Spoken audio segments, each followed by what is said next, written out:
We're going to do things a little bit different this week. Those of us who've been listening to us lately know about our Sweet versus Heat segment, brought to you by Subway, whose new Sweet versus Heat chicken sandwiches are making people choose which side they're on. Usually we do a couple of teams we think are hot and a couple of players we think are sweet. This week, again, we're going to do a little different as our playoff preview. So we're each going to pick one series that we think is the sweet series to watch, and then we're also going to pick a coach each from one of the 16 playoff teams that we think is on the hot seat, depending on how the playoffs go. So let's just start with the series breakdowns, and give me your sweet series of the first round.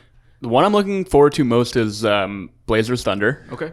I think, first of all, just aesthetically, that's the one I think is going to be most engaging and most fun to watch.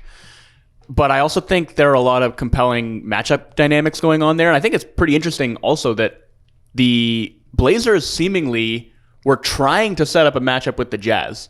They didn't play Dame or CJ in the regular season finale, got down 28 points to the Kings in a game which, if they'd lost, would have dropped them down to the 4 seed and had them match up with the Jazz. And as you know, I was really hoping that was going to happen because you had a blurb ready. I was so convinced that was going to be the first round series that I'd already basically prepped my preview for that series. And by a series of truly extraordinary circumstances, starting with Paul George's game-winning three-pointer against the Rockets on Tuesday night, continuing on with Mo Harkless's buzzer-beating game-winning three-pointer against the Lakers later that night, continuing on with the Jazz making an incredible fourth-quarter comeback to beat the Timberwolves, and then from there continuing with the Blazers' skeleton crew of, Jake Layman and Anthony Simons, both of whom played 48 minutes in the regular season finale, coming back from that 28-point deficit and beating the Kings. As I said, the universe has conspired against me, and that Jazz Blazers blurb will never see the light of day. But I don't know. It's interesting because, look, the Thunder swept this season series 4-0, and I do think, even though I kind of think the Jazz are a better team than the Thunder, I do think that the Blazers matched up a little bit better with the Jazz. So I can understand their hesitation, especially given that they got swept in the regular season.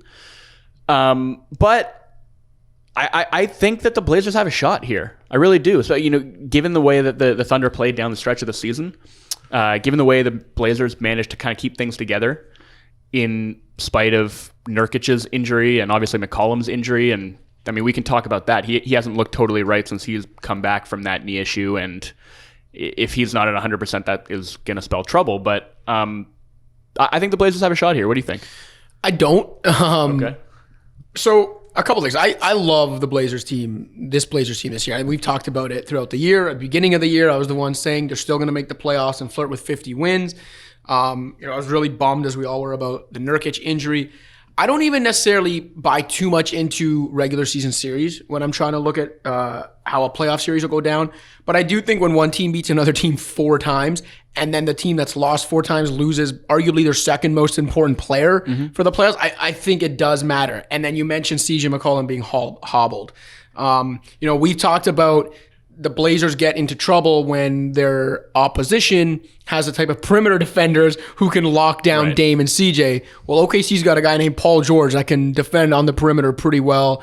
Even a guy like Terrence Ferguson, they can shut down opposing guards. And if CJ's hobbled and Yusuf Nurkic, who was like a nice release valve for them when those guys was trapped, isn't on the court, the amount of attention Dame's going to get from very good defenders is going to be a lot. And he might struggle again, and it's going to add to this narrative that he's not a playoff performer, even though... Well, we'll see. I guess it's not a narrative at this point. But yeah, we will see. I'm not saying it's guaranteed to happen, but I just kind of think that's the way it's trending. But the one thing I wanted to mention with the Blazers, so I'm doing a piece, it'll come out at some point before the playoffs start, on what the statistical profile of a champion in the NBA looks like, and specifically looking at more recent history. But I was using it to eliminate teams from the 16-team field that don't fit the bill. And a few teams, 2 or 3 teams, stood out as basically checking every box of what a championship profile looks like. The Blazers came within a few spots on defense of checking every box for what modern champions look like statistically.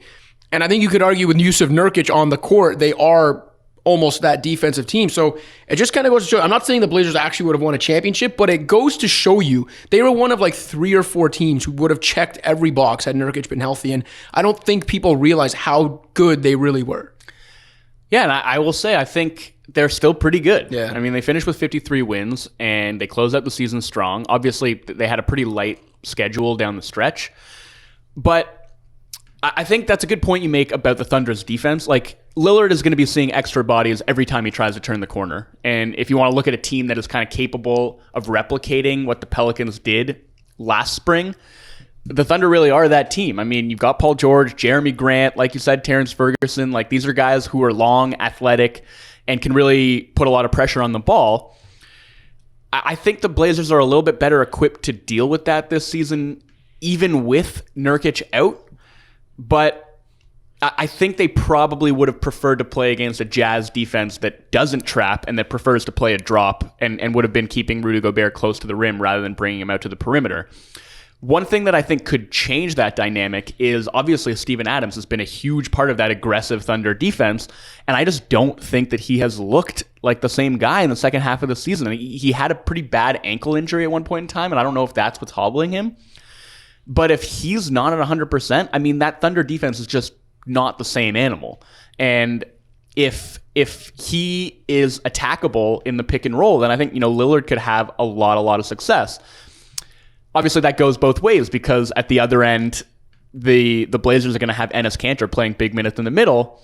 And if there is anybody who knows that you can attack Enes Kanter in the pick and roll, it's Billy Donovan. The sort of notorious clip from a couple playoffs ago when you saw him mouthing on the bench, "Can't play Kanter." I'm sure we're going to see a ton of Westbrook Adams pick and roll and Paul George Adams pick and roll. Like, they're going to attack him every time down the floor. So that gives me a bit of concern. On the whole, I was tempted to go with the Blazers here, but ultimately I think I'm going to pick the Thunder in 6.